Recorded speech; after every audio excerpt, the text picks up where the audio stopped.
Salut tout le monde, c'est Jonathan. Alors comme vous avez vu dans le titre, on va effectivement développer une blockchain et même en live. Je vais essayer d'aller le plus vite possible. Alors si vous n'êtes pas développeur, j'essaierai d'expliquer comme je peux ce qui se passe. Si vous êtes développeur, vous allez directement comprendre, hein, évidemment. Alors le but, ça va être vraiment de développer une blockchain en live et à mon avis, ça devrait prendre entre 5 et 10 minutes. Sans les explications, avec les explications, ça va peut-être durer 12 minutes. On verra bien, hein. À mon avis, vous voyez le résultat final. Ça va servir le propos de ma vidéo où je dis que la blockchain c'est n'importe quoi. Vous comprendrez pourquoi à la fin, je l'expliquerai. Alors on va développer une blockchain en essayant de recopier ce qui existe déjà sur Bitcoin pour être plus proche de ce qui existe déjà. Alors avant toute chose, qu'est-ce qu'on va mettre dans notre blockchain? Parce qu'on va pas mettre tout ce qui existe déjà en réalité, on va mettre juste une petite partie des informations en fait. Donc en l'occurrence, ça c'est les informations dites méta, hein, d'un bloc. Et nous, les informations qu'on va mettre, c'est le block header en fait. On va y voir ce que c'est les fameux 6 items. Et les transactions. Donc, les transactions, ce qu'on pourrait appeler le body du bloc. En fait, le bloc c'est comme une boîte, hein, dedans on met quelque chose. Et ce quelque chose, c'est des transactions. Et donc les 6 items, c'est ça en fait, c'est listé dans ce tableau là. On va pas tous les mettre. Par exemple, je vais pas mettre la version, je pense pas. Le hash du bloc précédent, ça on va le mettre parce que s'il n'y a pas ça, c'est pas une blockchain, hein, ça fait partie du principe fondateur de la blockchain. On va mettre également ce qu'on appelle le hash de Merkle, ils appellent ça hash Merkle root. En fait, ce que moi j'appelle vulgairement l'identifiant des transactions qui sont dans le bloc. Donc ça, je vais le mettre, mais brièvement. Enfin, vous verrez. Le time, en fait, ce qui s'appelle un timestamp en langage informatique. Bon, faut voir ça comme la date de création du bloc, hein, soyez pas perturbés par ça. Et le nonce qui permet de faire en fait, le nonce vient de la preuve de travail, hein, ce qui permet d'avoir un consensus de prime abord. Allez voir la vidéo qu'est-ce que calcule un mineur, une vidéo que j'ai faite sur ma chaîne, qui explique d'où vient le nonce en fait. Et il y a le bits aussi qui fait partie, qui en fait ça correspond à la difficulté de minage d'un bloc, mais ça je vais pas le mettre parce qu'on va pas mettre la preuve de travail. Alors on va commencer maintenant. Donc ça, le site, ça c'est JSFiddle, c'est un éditeur qui permet de développer comme un site web en fait avec les mêmes langages, hein. En fait il y a HTML, CSS, JavaScript et ça permet de développer des sortes de sites web ou de prototyper des petits trucs directement sur le navigateur, c'est plutôt pratique. Et un autre point aussi, oui en effet, j'ai un truc qui s'appelle ici CryptoJS qui permet de faire du chiffrement, enfin du hachage, avec en l'occurrence SHA-256 qui est utilisé par Bitcoin. Si vous avez remarqué ici, il y a des valeurs, ça ce sont des valeurs chiffrées en SHA-256 par exemple. Donc pour que ça représente un peu la réalité de ce qui existe déjà, moi je me dis tiens on va utiliser SHA-256 avec CryptoJS. Allez, on commence dès maintenant. Donc on va commencer par créer un modèle du bloc. Alors une classe, faut voir ça comme un modèle. Un modèle comme un moule qui permet de créer plein de blocs plus tard. Constructeur, donc constructeur ça va être la définition de ce moule en fait. Et ce moule a quelques propriétés lorsqu'on le crée. Je sais pas, dans un moule, admettons un moule pour faire des tours Eiffel de cadeaux souvenirs, j'en sais rien. Admettons il y a un moule tour Eiffel, et ben dans ce moule là on peut y mettre du cuivre ou du fer par exemple. Cuivre ou fer, on peut dire que c'est la propriété. Et donc ces propriétés là elles sont définies dans ce qu'on appelle le constructeur. Je l'appelle en français constructor. Et d'ailleurs vous voyez là je l'ai mis en anglais, je vais mettre toutes les dénominations en anglais. Ça c'est par habitude, c'est rien que j'essaye de faire en français parce que je serais pas consistant, à tous les coups je vais remettre de l'anglais. Donc on va rester sur de l'anglais. Donc voilà. Alors pour le constructeur, donc ça va être la définition de notre bloc en fait, avec quoi on va créer un bloc. Et on va le créer avec les informations que j'aimerais moi mettre en tout cas pour un bloc, à savoir le hash du bloc précédent. Qu'est-ce qu'on va mettre également? On va mettre son nonce. On va quand même mettre un nonce même si on fait pas de preuve de travail, c'est toujours sympa d'en mettre un. Et les transactions, par extension, c'est également le hash de Merkle, vous comprendrez pourquoi. Je crois que c'est tout. Et le time on va le mettre, mais le time il est pas mis dans le constructeur parce que c'est le bloc, il sait lui-même quand est-ce qu'il est créé. Bon, enfin vous allez comprendre. Alors prev hash pour previous hash, le hash du bloc précédent, hein. TXS, on va l'appeler comme ça, pour les transactions. Donc ça c'est en fait ce qu'on appelle un tableau, et un tableau qui va lister plein de transactions en fait, et le nonce. Donc là on définit les propriétés du bloc. Quand je mets 10, la valeur genre 10 TXS, en fait, ça permet de dire la variable de ce bloc. Donc toutes ces choses-là, c'est des variables. Une variable, c'est quoi? C'est ce qui permet de stocker une valeur, un nombre, ou ce qu'on appelle une chaîne de caractères. Une chaîne de caractères, j'avais souvent utilisé ce terme, c'est par exemple une phrase en fait. Une phrase, c'est une chaîne de caractères, ou même un mot, c'est ce qu'on appelle une chaîne de caractères. Ensuite, on définit des méthodes. Alors des méthodes, ça c'est un truc un peu particulier dans la programmation orientée objet. Alors ce que je fais là, c'est la programmation orientée objet, ça s'appelle. Et il y a un truc qui s'appelle des méthodes. Et des méthodes, c'est ce qui permet de définir des fonctions relatives à l'objet en fait, qui sera un bloc en fait. Et je sais pas, prenez un exemple. Admettons, j'aurais créé la classe voiture, j'aurais mis des méthodes ici comme rouler. Voilà, c'est une fonction de la voiture elle peut rouler. Bah, pour le bloc, c'est pareil, lui, il peut retourner son hash en fait, son identifiant à lui. Voilà, il est capable de faire ça. Donc pour l'instant, je vais juste retourner rien en fait. Donc là, d'ailleurs, ça c'est une chaîne de caractères, mais elle est vide en fait, je mets rien dedans. Et une autre fonction à mon avis, c'est il construit son Merkle tree grâce aux transactions. Donc le Merkle tree, je mettrai peut-être une image, j'en sais rien dans le montage, pour montrer rapidement ce que c'est, mais je vais pas faire un Merkle tree. Ici on va faire un truc très simple, on va appeler les transactions, on va les mettre toString. Alors toString c'est une fonction de JavaScript qui permet de transformer un tableau en chaîne de caractères, justement comme une phrase, d'accord. Donc voilà, on va juste faire ça en fait, on va pas construire de Merkle. Normalement le bloc, maintenant il est défini. Ah oui, j'ai oublié le timestamp ici. Time date.now. Alors ça pareil, c'est une fonction de JavaScript qui permet de récupérer la date actuelle. Un peu particulière, je vais pas expliquer, mais voilà, ça permet de récupérer la date actuelle. Alors, le hash, comment on l'a? Pour l'instant, je retourne rien. Et bah c'est simple, on va voir la doc de Bitcoin Wiki. Alors Bitcoin Wiki d'ailleurs, c'est pas mal pour avoir des informations sur Bitcoin, pour savoir comment ça marche. Et du coup c'est cool, c'est assez technique, mais c'est pas forcément que technique, je tiens à le préciser. Alors, on peut voir en fait comment un hash est construit grâce au petit code ici, mais on va regarder que cette partie là parce que c'est que cette partie là qui nous intéresse. Là on peut voir qu'il est crypté, enfin il est chiffré en SHA-256 deux fois. On va le faire après, bon, on va pas le faire deux fois, mais bon, on va le faire une fois juste pour que ça représente à peu près les mêmes valeurs. Donc le hash il est construit comme ça. Alors en fait il faut suivre l'ordre du tableau. Donc ça c'est la version, moi je vais pas mettre la version, c'est pas important. Ça c'est le hash du bloc précédent, hash pref block ils ont appelé. Ça c'est le hash Merkle root, donc l'identifiant des transactions du bloc. Ça c'est le timestamp, qui est pas en chiffre en fait. Alors normalement c'est censé être un chiffre, mais là il a été codé en hexadécimal. Donc c'est pour ça que ça fait une valeur comme ça, c'est de l'hexadécimal, ça c'est pas une valeur numérique en base 10, ce qu'on utilise pour compter avec les doigts par exemple, 1, 2, 3, 4, 5, 6, 7, 8, 9, 10, enfin 8, 9, mais ça c'est une valeur en base 16, donc hexadécimal ça s'appelle. Ensuite on a F2B machin qui est le bit, ça je vais pas le mettre, c'est pour la preuve de travail, et ça le nonce, pareil, ça vient de la preuve de travail, encore une fois je l'explique dans la vidéo, qu'est-ce que calcule un mineur, et on va juste prendre une valeur aléatoire en fait, bon elle sera définie ici. Donc, ah oui, et un autre truc, ce qu'il fait en fait pour trouver le hash, il fait ce qui s'appelle une concaténation. Et une concaténation en fait, c'est quelque chose, c'est très simple à comprendre. Quand je concatène, admettons, je vais concaténer langage informatique. Deux mots en fait distincts, langage informatique, on va dire ce sont deux mots distincts. Qu'est-ce qui se passe quand je les concatène? Ça les assemble et ça fait langage informatique, en un mot en fait. Faut voir ça comme ça.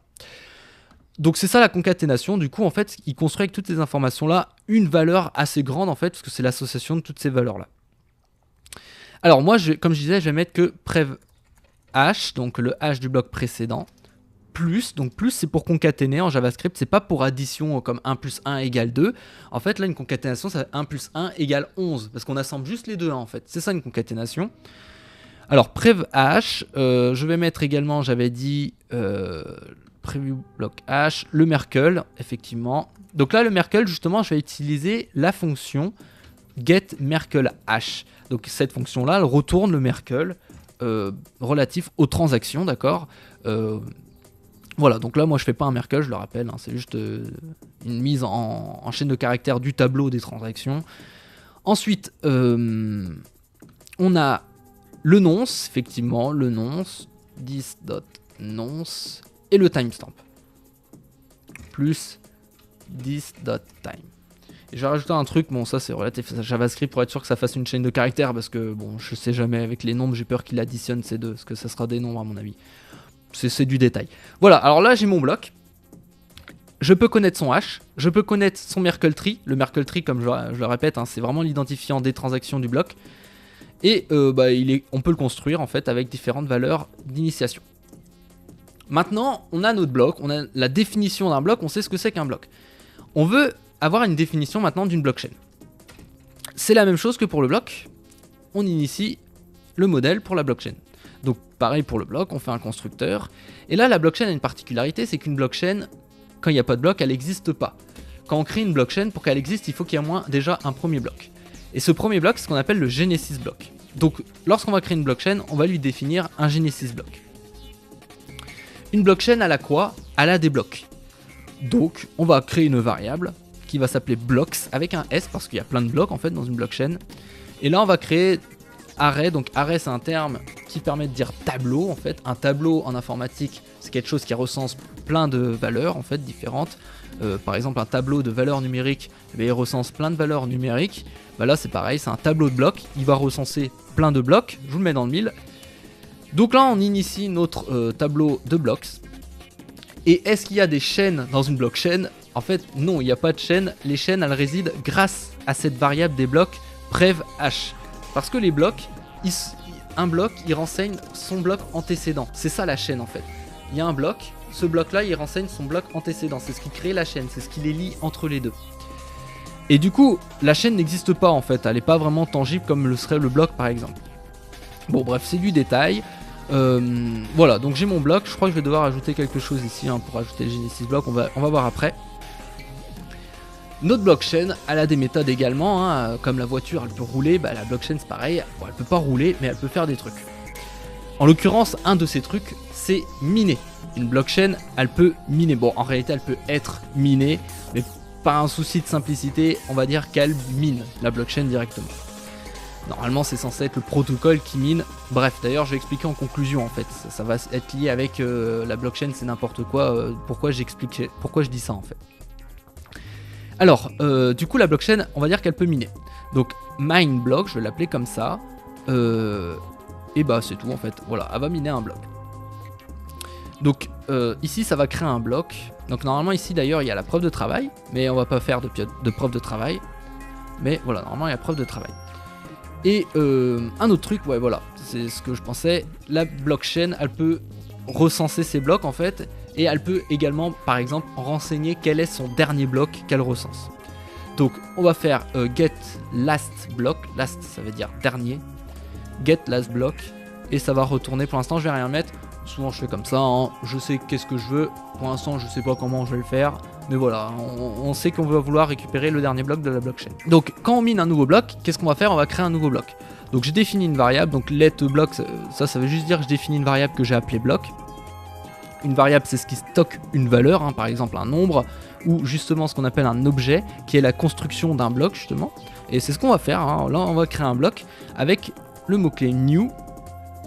Et là, on va devoir définir des informations dans ce bloc. Donc, les informations qu'on doit renseigner, elles sont ici. Hein. Donc, on doit renseigner le hash du bloc précédent, les transactions qu'on y met et le nonce. Alors, je répète, le nonce, ça vient de la preuve de travail. Donc, le nonce, vu qu'on n'a pas de preuve de travail, on va devoir définir un nonce un peu aléatoirement en fait, parce qu'on ne sait pas vraiment ce qu'on va mettre. Alors, du coup, là, je vais générer une variable aléatoire. Bon, je vais pas expliquer tout non plus, hein. Donc là, en gros, je vais générer une valeur aléatoire, vous voyez ça comme ça. Entre, allez, on va faire 1000 plus. Voilà. Donc ça veut dire que je génère une variable aléatoire entre 1 et 1000. Bon, voilà. Le nonce, il peut être que entre 1 et 1000. Le hash du bloc précédent maintenant. C'est pour ça que j'avais fait get last block. Le hash du bloc précédent, donc la blockchain, là, son état à l'instant T, aujourd'hui, actuellement, il est là, il est à ce bloc. On crée un nouveau bloc. Donc là, c'est le nouveau bloc en devenir. Il n'est pas encore créé, mais en devenir, c'est le nouveau bloc. C'est quoi son bloc précédent à ce nouveau bloc en devenir? Eh bien, c'est le bloc actuel qui existe déjà. C'est pour ça que du coup, pour savoir quel est le bloc précédent du nouveau bloc, c'est le dernier bloc de la blockchain actuellement. Donc voilà, du coup, on récupère le dernier bloc actuellement pour créer le nouveau bloc. Du coup, le nouveau bloc va renseigner le bloc précédent, hein, voilà.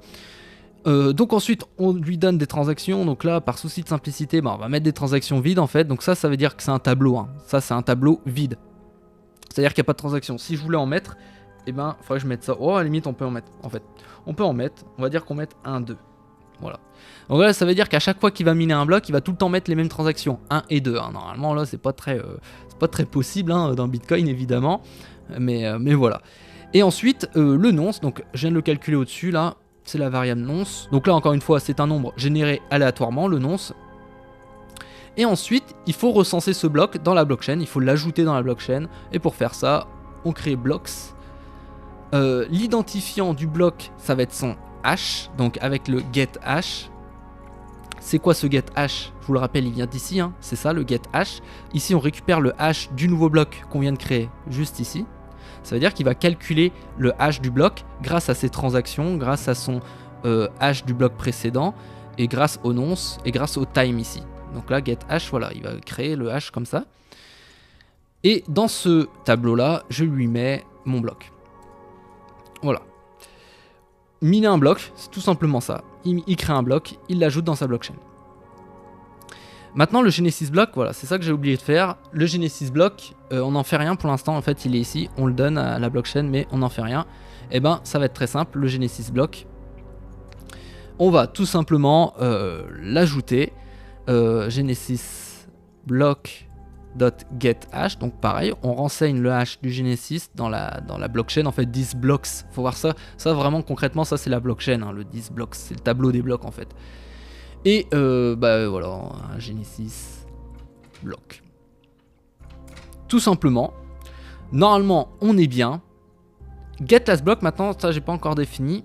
Alors là, ça va être un peu pompeux. C'est JavaScript. Donc je vais pas l'expliquer, je crois. Keys, 10 blocs. En gros là, ce qu'on va faire, hein, c'est récupérer le dernier bloc actuellement. Voilà. On va récupérer le dernier bloc actuellement. Keys, is.blocks, length. Voilà. Bon, j'explique pas, hein, c'est pompeux. Honnêtement, c'est pompeux. Key. Bon, voilà. Ici, normalement, ça, si j'ai bien fait, hein, pas d'erreur. Bon, on verra après. Normalement, là, on récupère le dernier bloc de la blockchain actuellement à tenter.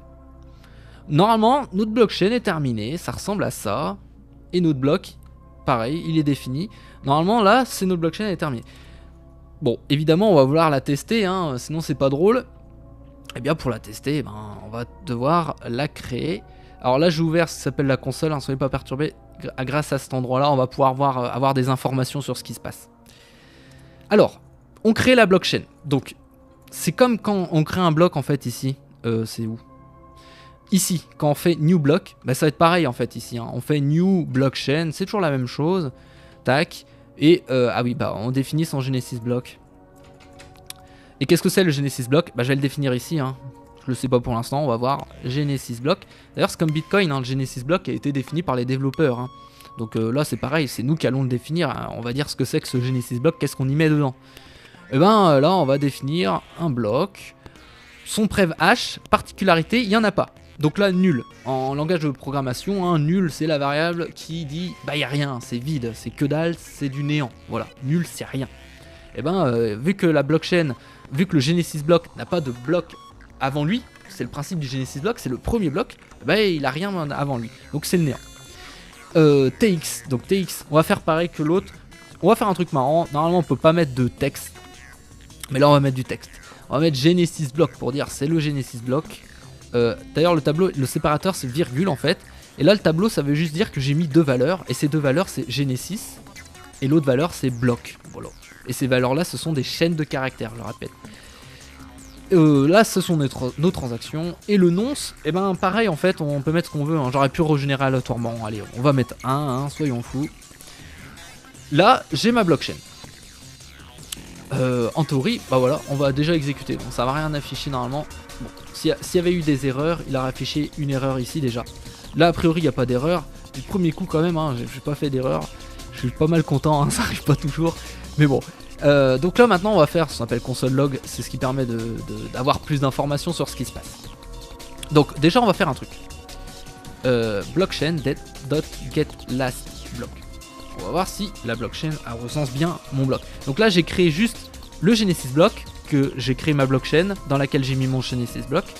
Et ensuite moi ce que je veux savoir c'est est-ce que son dernier bloc c'est bien le Genesis block, parce que normalement ça va être le Genesis block. Donc est-ce que elle recense bien le Genesis block? Alors, oh là là, on a bien, voilà. Donc on a son hash, ah bah non on le sait pas. Oh, je peux le print en fait après, on va faire ça. Blockchain get last block get hash. Hop. Prod. Alors, c'est marrant.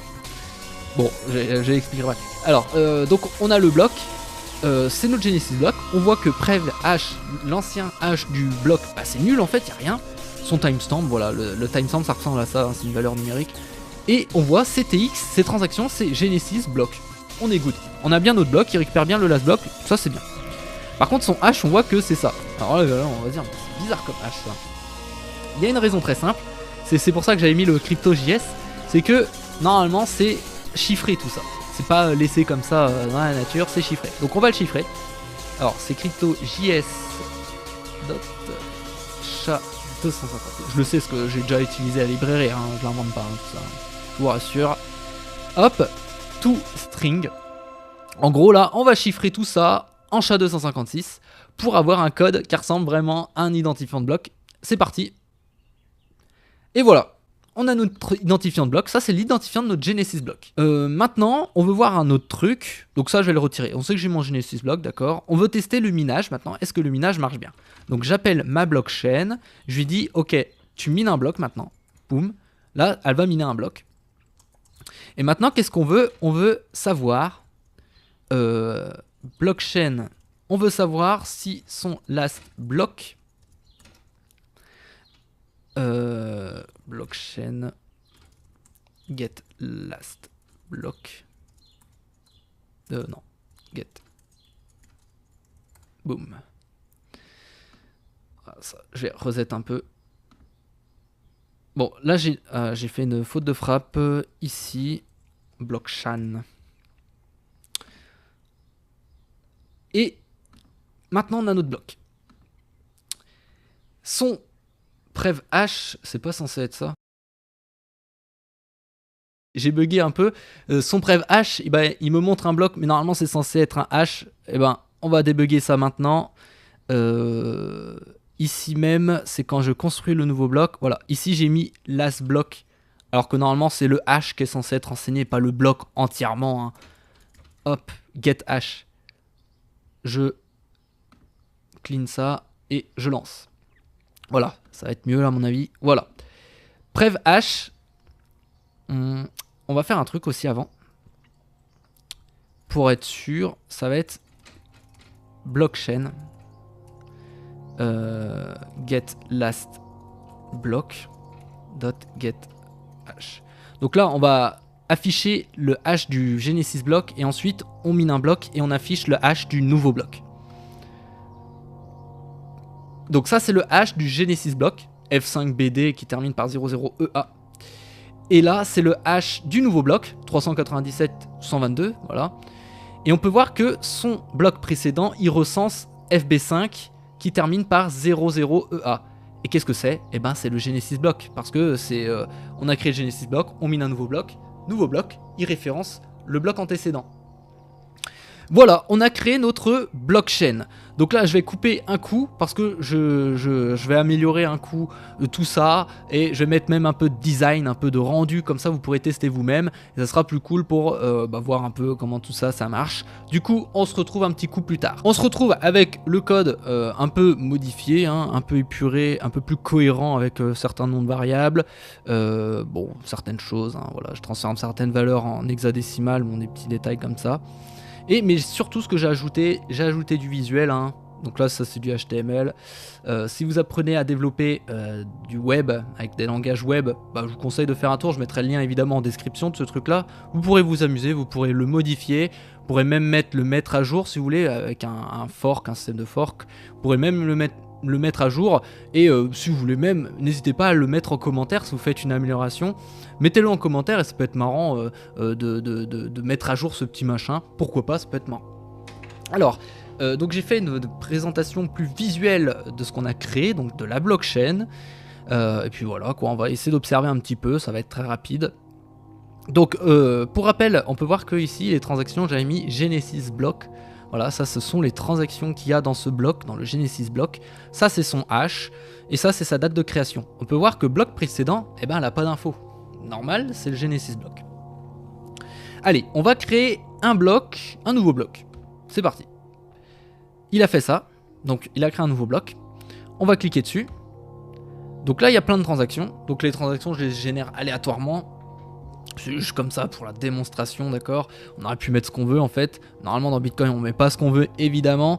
Mais voilà, donc là il y a des transactions avec sa date de création. Et là, ce coup-là, un bloc antécédent. Ce bloc antécédent, c'est le Genesis Block. 413.02b. 413.02b. On crée un nouveau bloc. On a un nouveau bloc ici. Donc lui son hash c'est 5F7D2. On clique sur ce bloc. Son bloc antécédent 5F7D2. Voilà. À chaque fois je prends les valeurs du début et les valeurs de la fin. Juste pour être sûr que c'est le bon. En fait il y a peu de probabilité qu'il ait les mêmes valeurs de début et les mêmes valeurs de fin comme ça. En général on se trompe pas trop. Ça fait bet2. Voilà. Lui il fait bien bet2. Voilà. Donc c'est ça une blockchain en fait, ça veut dire que lui, ce bloc là, il référence ce bloc là, qui lui-même référence ce bloc là, le Genesis Block. C'est pour ça qu'on peut facilement à partir d'une blockchain revenir à son tout début parce qu'il suffit juste de retracer en arrière, vu que chaque bloc se référence l'un et l'autre. Par contre, lui, il n'a pas de bloc suivant, donc ici il y a un bloc en devenir qui n'existe pas encore. C'est ce que j'expliquais, lorsque on crée un nouveau bloc, on prend le dernier bloc actuellement. Quand je vais cliquer générer un bloc suivant, il va récupérer le hash de ce bloc là pour lui dire au nouveau là en devenir qui n'existe pas encore, lui dire ok le bloc actuel c'est celui-là, 68C. Je crée hop et là il lui a bien dit c'est 68C 1934. Voilà. Tout simplement, il n'y a pas plus à dire, c'est ça une blockchain. J'ai développé une blockchain en quelques minutes, en réalité ça me prendrait 5-6 minutes si j'expliquais pas toutes ces choses. Mais Bitcoin, ça a pris des années à faire. C'est bien qu'il y ait une différence notoire pour faire une blockchain et pour faire ce qu'on appelle une crypto-monnaie ou alors ce qu'on appelle aussi une blockchain. Mais là j'ai un problème, c'est pour ça que je dis que la blockchain c'est n'importe quoi. Une blockchain, concrètement l'objet blockchain, c'est réellement une liste chaînée. Voilà, j'ai ouvert le Open Classroom, qui est un très bon site d'ailleurs pour apprendre à développer. Hein. Si vous voulez apprendre à développer, faire un tour sur Open Classroom. Donc voilà, une liste chaînée, c'est ça. Voilà. Directement, on a l'impression que c'est une blockchain, mais non, c'est une liste chaînée. D'ailleurs, à l'inverse de la blockchain, la liste chaînée ici, la référence son bloc suivant. Bloc suivant. Alors que la blockchain, c'est l'inverse. Bloc précédent, bloc précédent, bloc précédent. Peu importe, une liste chaînée, c'est ça, sa référence, son bloc suivant. Donc elle a certaines propriétés, hein, c'est ce qu'on appelle une structure de données qui a certaines propriétés. Je ne vais pas rentrer dans les détails, mais voilà. Pour dire que blockchain, c'est comme une liste chaînée. Une propriété, par exemple, de la liste chaînée, du principe de la liste chaînée, si, admettons ici, je veux modifier une transaction, une propriété plutôt de la blockchain, hein, c'est pas la liste chaînée qui a cette propriété-là. Propriété de la blockchain, si admettons ici je change une transaction, eh bien son hash à lui, il va être modifié. Il va être modifié parce que, je vous le rappelle, le get hash ici, il calcule en fonction de le get Merkle et il calcule en fonction des transactions qu'il y a dans ce bloc. C'est ici, get Merkle, il calcule en fonction des transactions qu'il y a dans ce bloc. Si je change une transaction, que je la retire, que je la modifie, peu importe, lui, il va avoir un hash différent. Ce qui veut dire, c'est que lui, il va référencer un bloc vide. Il va référencer rien du tout, en fait. Il va référencer vers quelque chose qui n'existe plus, parce que lui, il aura changé son identifiant, parce qu'on a changé une valeur dans une transaction. Ça, on peut le faire, en fait. On peut le faire, et ça va faire tout planter la blockchain. Voilà, on va complètement planter, on pourrait le faire. Sauf que, le principe de la crypto-monnaie, c'est qu'il y a un consensus, et qu'on ne peut pas faire n'importe quoi. Tous les mineurs opèrent entre eux pour définir quel est le bloc suivant et quelle est la blockchain à l'instant T. S'il y en a un qui veut tricher, eh ben, il va prendre le risque à ce que le consensus rejette son bloc qu'il a voulu créer. Donc il a soit le choix, il crée un bloc pourri et il l'envoie dans un blockchain. Tout le monde va le refuser. Voilà, c'est un bloc pourri et tout le monde va le refuser, personne ne va l'ajouter. Donc ça servira à rien. S'il veut faire un bloc qui ressemble à un bloc valide, mais qui est pourri parce qu'il y a, je sais pas, une double transaction, une double dépense, hein, eh bien, il faut qu'il dépasse justement la 51% de la puissance des calculs. Bon, en réalité, c'est plus délicat que ça, il faut rentrer plus dans les détails pour ça, mais il faut qu'il dépasse une certaine puissance de calcul, donc il faut que ça lui demande une énorme quantité de ressources pour pouvoir faire ça, pour imposer un bloc qui a par exemple de la double dépense en son sein. Et c'est bien le consensus qui fait ça grâce à la preuve de travail. En partie, hein, en fait le consensus c'est aussi le fait de valider des blocs et tout, ça fait partie du consensus, mais c'est la pierre angulaire, ça reste la preuve de travail quand même. Et bien ça, quand on dit blockchain, quand on parle d'une blockchain, on parle pas de consensus. Sauf que c'est clairement la fondation d'une blockchain qui permet de la faire fonctionner correctement. C'est pour ça que le terme blockchain, pour moi, il dit pas grand chose. Après, on dit aussi les technologies blockchain. Pourquoi pas, ça me paraît plus intéressant de dire ça, les technologies blockchain, pourquoi pas. Parce que la blockchain, pour moi, c'est comme une structure de données, en fait, je le vois un peu comme ça lorsqu'on parle de blockchain. Et je suis pas le seul, il y a énormément de monde qui se moque un peu des gens qui ont comme titre blockchain experte, pour dire blockchain experte. Et ben là on dit ah ouais, donc il est expert en structure de données de listes chaînées. C'est un peu ridicule, c'est vraiment quelque chose de trivial et qui s'apprend en 1 heure même pour un non-informaticien. Voilà, bon, c'était le petit point, et puis voilà, surtout le propos de cette vidéo, c'était évidemment de créer une blockchain en live pour vous montrer un peu ce que c'est plus en détail. Voilà, vidéo un peu longue, et du coup c'est pour dire que pour créer une crypto-monnaie, c'est bien plus que juste une blockchain, c'est bien plus compliqué. À ce sujet, on me pose souvent des questions sur Rhizome, où ça en est, anciennement Educoin, hein, je l'ai renommé en Rhizome. Ne vous inquiétez pas, le projet il n'est pas à l'abandon, il est juste à l'arrêt parce que j'ai travaillé sur d'autres projets. D'ailleurs, je vais en parler d'un autre projet relatif à la crypto-monnaie et justement sur les contrats intelligents avec Ethereum. Ce sera l'occasion de parler un peu plus d'Ethereum, de Solidity et des contrats intelligents avec Ethereum. Donc du coup ce projet Rhizome a été mis en stand-by, mais évidemment il va reprendre lorsque je le reprendrai, hein, mais ça pourrait arriver très bientôt. Voilà, c'était peut-être un peu long, beaucoup d'informations à mon avis, ça sera pas forcément évident pour tout le monde, du coup j'espère que ça aura intéressé la plupart d'entre vous qui me suivez sur la chaîne. D'ailleurs merci de me suivre, n'hésitez vraiment pas à commenter pour vous manifester, pour dire quoi que ce soit, même si vous pensez que votre question vous paraît absurde ou quoi que ce soit, n'hésitez pas à la poser, parce que parfois en vrai, des questions qui peuvent paraître bêtes ne le sont pas forcément, ça peut soulever des sujets intéressants au point que je pourrais en faire une vidéo. C'est pour ça, n'hésitez vraiment pas à poser des questions si vous en avez, même là en l'occurrence une question sur la programmation, pourquoi pas, hein, sur la chaîne on est aussi là pour parler de programmation, hein, sur ma bannière je crois que j'ai mis programmation d'ailleurs, j'avais prévu un peu le coup, je voulais pas parler forcément que de crypto-monnaie. Donc vraiment n'hésitez pas à commenter, à vous manifester, c'est toujours sympa d'échanger. Il y a également le Telegram d'ailleurs si vous voulez échanger, hein, rejoignez le Telegram, donc Telegram c'est un chat qui permet d'échanger en fait, hein, dans une communauté, dans un groupe. Donc voilà, n'hésitez pas à le rejoindre. Sur ce, portez-vous bien, c'était Jonathan et je vous dis à plus tard.